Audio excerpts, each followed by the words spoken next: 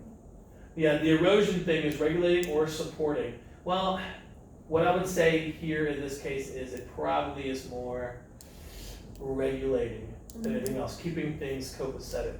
Okay. Yeah. But so, I mean, coast, I mean, people don't really live too much along the coast because I know that there's lots of food there, but it's not the most supportive of places, I would say. Nothing that comes to mind. Although the coast, of course, being the ocean, it's going to have lots of phytoplankton and make lots of oxygen. You got about 3 or 4 minutes. Yeah. All right. So it's going to make lots of oxygen for us there too, right? Does the desert support us at all? Not really so much. Not really. Okay. Keeping this going. Let me see. Regulating. How does the Amazon regulate? Well, The carbon. the carbon issues, right? Carbon and oxygen levels. Let me see. What else does it have up there? Waste decomposition, definitely helps a little with climate regulation. Crop pollination. The coast. Same thing, we dump a lot of our waste into the ocean, right? Unfortunately. Climate regulation, that's a big one. The oceans help regulate our climate. Let me see, in the desert, any regulation going on there? Not really. The desert's not up to too much. Not a big one up there. Okay, and then cultural for the Amazon. Oh, well, there's like, you can, like, leisure. Leisure, right? Going there, checking out, looking at all the different Hiking, things that live there, right? tourism. Exploring. It's very aesthetically pleasing. Yes, 100%. So leisure and fun, personal growth, checking it out kind of thing. Okay, how do human activities affect the Amazon? What are we doing to it right now? Burning it. Avoiding it. Burning it, exploiting it. What are we doing to cutting it down, right? To make room for cattle. Yeah? Mhm. Now, what about the coast? What are we doing to affect the coast? Well, we're dumping all our trash. I mean, trash more than anything else ends up in rivers, which gets carried down there. Yeah. All right, but we do dump some things in there. But no, what else other than that? What else ends up in the coast? Think of the water there. Anything that's on land Oh. ends up in rivers, Mhm. ends up in the ocean. Yeah. So trash, what else? Waste. Well, that's. Waste, yeah. Yeah, so we dump our waste into the rivers, it makes its way to the ocean. What else? Think about New Orleans. We talked about New Orleans, right? And why the Mississippi looks so dirty and gross. Oh, man.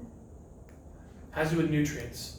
Okay? Whenever we pour fertilizer onto Oh, our areas yeah. and ponds and everything, right? The water It- shed, right? yeah. Leads down and run off towards Like the the rivers. red zone. And then, yeah, all those nutrients end up on the coast. We talked about this specifically with dead zones, I believe. We talked about dead zones in here, right? Where the jellyfish primarily are living in the ocean, Mhm. right? Very few fish. They can only survive. It's happening because we have all these algal blooms because of all the nutrients being dumped into that one little area. Okay? Let me see. Human activities affecting the desert? Not really, we don't live there. What issue might arise if the U.S. purchases Greenland? We might overexploit Overexploit it, so we're going to do a whole lot of what there? Be more specific than Mining. overexploit. Mining. Mining, right? So remember those FRQs, be explicit. Don't just say overexploit. Yeah, Tell me yeah. what? Mining and drilling for Coal. coal, oil, Oil. right? That kind of thing. So coal mining and then drilling for oil, right? So while we even want to, well, we get that. We also get some defensive, like some nice defensive We strategies. get trade connections. And don't we? trade connections, yes. But the problem is, of course, exploiting it and destroying the environment, right? Yeah. Okay, what is island biogeography? The distribution of species on an island and like the study of how it got there. How they got there, but more has to do with why animals live on some islands and why not on others. Yeah. What makes an island a good place to live, at least a good place to find life? What characteristics of that island? There's 2. Oh, it's size. It's size and It's proximity to main. proximity to the mainland, right? What 2 things make it less likely to have life? Size and proximity. It's too small and Or too it's far. too far away. Exactly. That's all there really is to this, right? So, which will have the advantage of biodiversity and species richness? So, which one will have more rich number of species? A small island or a large island? Large. A large. All right. A close island or a far island? Close. Close. That's very straightforward. Why is it hard to maintain biodiversity on an island? More natural disasters. There are more. Natural disasters can happen, more bottling events, hurricanes. but it's so It's so small. It's small. small. There's not a lot of niches. And they for don't things get to there occupy. easily. It's hard to get there, and they're all specialists, right? Because they got to evolve to fit that one specific thing there. So they specialize, right? You talk to Darwin's finches, right? They start out as generalists eating whatever, and then they specialize. And when that one thing gets wiped out, well, there's not really any place else for them to go, is there? They can't just fly back to the mainland because they don't know where it is. All right. Let me see. So we found more specialists or generalists on islands? Specialist. Specialists. Okay. Now, what can you tell me about the cane toad? Oh, it was brought in to eat the cane beetles. Ate the cane beetles, right? But it is termed an invasive species, right? Because it doesn't belong there. Who brought it in?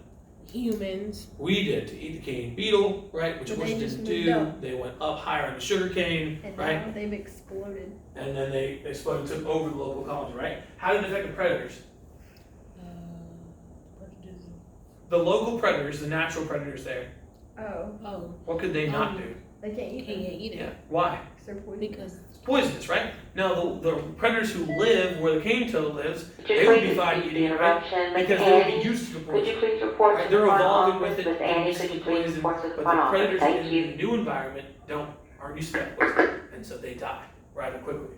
All right? How does it affect the prey animals in the local ecology? The prey animals, they eat them all. Yeah, it's eating up everything. It's eating up all the prey, right? And the predators can't destroy it, so it's just blooming, right? And blossoming everywhere, all over the place. And again, ecology, talking about the living things there, right? If you gotta go, you gotta go there. Something you can stay as long as you can. I'm trying to check to see. All right, no worries. What happens to the local biodiversity when there's an invasive species on an island? What's gonna happen to the biodiversity of that island when an invasive species shows up? natural selection. It's gonna go down. Yeah, the biodiversity is going to go down, right? It makes logical sense too, right? Because it's going to exploit all the resources, and you can't wipe it out. All right. What is a natural disruption or disturbance? When nature actually destroys itself. Name something. Earthquake. Earthquake. What else? Disease. Volcano. Disease. Yeah. Volcanoes. What were some ones we saw on our videos? Remember, Hurricane. we spent a whole day watching videos. Hurricane. Hurricanes. What else? Tornado. Tornadoes. I didn't put that one there. Yeah, you did, but it could be. What? Those little buggy things. Oh, the locusts. The locusts, like Yeah. plagues of insects, right? Okay, so all these things can get there, and they're natural. Wildfires, right? Those are natural. Are they supposed to happen? Wildfires? Yes. Yeah, Mm. they are, 100%. Now looking here, what's an anthropogenic disruption? A human That's humans. did it. Thanks, I understand. I'll post this up on YouTube if you want to watch it later. Okay, awesome. Thank All you. right, you're welcome. The human did it. Okay, let's see. Anthropogenic means humans did it, right? So that can be anything from clearing down forests, right? Burning forest. We light the fires ourselves, right? On accident or whatever. So it's humans causing it some way. Which is worse? Anthropogenic. Why? Wait. Let me think about this. Is it worse? Well, we're actually doing more things to destroy everything, so. Well, here's the thing. At the end of the day, does it matter which disturbance it is when it comes to the animal? No. It's still going to be dead, right? Yeah. But here is the point, which is natural disturbances are supposed to happen. Yeah. Anthropogenic is not. So we're making it tougher for the creatures who are living to remain living. Otherwise, they would be there, right? And be fine in most cases. Now, how can these things affect habitats? Well, you have the disturbance, wipes up the habitat, and then all the living creatures there die. Yeah. Pretty straightforward. Why do organisms migrate? Why would you migrate as a creature? There's not enough resources. Yeah, I don't have enough food to eat, right? Or it's getting too cold, or it's getting too hot. I can't stay in that environment. I got my one little niche I need to stay in, and so you leave. In geological terms, periodic, episodic, and random. What's the difference? Periodic, it happens at a set time. Yeah, or at least in the same interval Yeah. each time, right? All right. What about episodic and random? It just happens. Yeah, they are random, right? Episodic and random are kind of the same thing here, right? Happens in episodes. So like asteroid hits, right? Or volcanic eruptions. Those can all kind of happen whenever. Okay. Periodic would be things that periodically shift, just because of the natural rhythm of the Earth. Maybe climate, like just climate changes are periodic. Like periodically happens. Sea levels go up and down periodically. They have their own intervals there. What are some reasons that the Earth's climate has changed over time? Global warming. What makes the Earth's climate change? Global warming? That? Yeah, global warming can be caused by what though? Humans have been around for a little bit, so what Could be contributes caused to it? by human, and it could be caused by nature. Such as? Gotta give me a second. Nature. Oh, what is that word? It's convection. That Oh word. yeah, that's what I'm looking for. Alb. Volcanoes. What do they release into the air? Carbon dioxide. Carbon dioxide and other greenhouse gases, right? Yeah. So yeah, these guys, they can even block out the sun volcanoes, right? Yeah. They can contribute to global warming, they can also cool the planet, like these things can affect it. Our specific orbit around the sun, sometimes we get a little too close, sometimes a little too far. Sometimes the sun is like pumping out tons of radiation, and sometimes it's got a bit of a cooling down node. Like these things change and affect our climate on Earth. And as a result, species live and die, and we move forward in terms of life. But when this does change, it also affects the sea levels, right? Yeah. Because how do glaciers affect the sea levels? They melt. They melt, and it makes the sea level do what? Right. Rise. Exactly. If we cool down, we'll actually be decreasing the sea level as they start freezing up, right? But anyways, so if we're looking around here, I don't know why this is we wish, but what is completely covered up here if all the ice caps were to melt? What would be covered? What's completely covered up there? Florida. Florida is. And a little bit of California over there. Yeah, a little bit, and you can see over here, I'm assuming this is the Mississippi where it like rushes in and everything. So yeah, you're in a lot of trouble here, California, Part of Georgia you know too. what I mean? And even in Georgia, there's sneak its way in. So this would be not a good thing if this were to happen. That's why we gotta keep those ice caps. Are wildfires good or bad for the environment? They're good. Why? Wildfires, they can be beneficial because wildfires, they can help maintain the amount of trees in a place. Yeah, exactly. It actually maintains biodiversity because when you're wiping out all these, you know, whether it's invasive species or just ones that are overgrowing shrubs and other little things, right? It knocks them all out. And in fact, some seeds won't germinate. They won't turn into real plants until they've been exposed to fire. Otherwise, they won't germinate. So it's actually important for some species. So here's the problem. We humans used to stop all these wildfires, right? Because we didn't want them at all. And we were affecting the biodiversity of certain areas. Okay? So what we realize is that these natural ones are supposed to happen, but we gotta keep them under control. So humans causing these are bad, but when humans do it on purpose, like with prescribed fire, it can be very helpful. So we go in, we burn out certain sections so that when a wildfire does occur, it's not so big that it causes us problems. Does that make sense? Am I making any sense? Yeah, it makes sense. Okay. Do adaptations and changes in the DNA of a species take short or long times or periods to pass? I thought this would be a change. Anyways, do adaptations and changes of DNA in a species, do they take short periods or long periods of time to happen? Long periods of time. Well, yeah, a species is going to change over a long period of time, right? But it can also happen really quickly if you have what kind of event? Bottleneck. Bottleneck event can cause severe changes, right, to the overall gene pool of the species. So it can happen in short periods or long periods.